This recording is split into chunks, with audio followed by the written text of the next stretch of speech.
আওয়ামী লীগ আমলে আমরা দেখেছি তদন্তের পর তদন্ত হয়েছে, নুরুল হক নূর সহ গণ অধিকার পরিষদে সারা দেশে যারা আমাদের হামলা করত তাদের কোনো বিচার হয় নাই।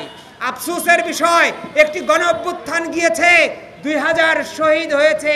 নুরুল হক নূরের যে গণ অধিকার পরিষদ এবং তার অঙ্গ সংগঠনের 12 জন শহীদ হয়েছে, সেই দেশে নুরুল হক নূরকে হামলা করা হয় এবং সেই হামলার বিচার হয় না।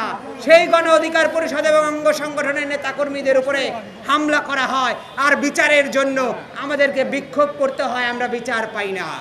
অতএব আমরা হাসিনা এবং ইউনূসকে এক পাল্লায় মাপতে চাই না।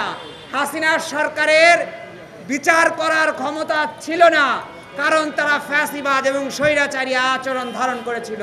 কিন্তু ইউনূস সরকারও যদি বিচার করতে না পারে, তাহলে এই ব্যর্থতার দায় এই স্বরাষ্ট্রমন্ত্রী এবং ইউনূসকে নিয়ে পদত্যাগ করা ছাড়া অন্য কোনো উপায় থাকবে না। গণ অধিকার পরিষদের নেতাকর্মীরা চুপ করে ঘরে বসে থাকবে না, তারা কঠোর থেকে কঠোর কর্মসূচির মাধ্যমে এই হামলার এবং এর বিচার নিশ্চিত করে তবেই ঘরে ফিরবে। তারুণ্যের অঙ্গীকার, দেশ হবে জনতার।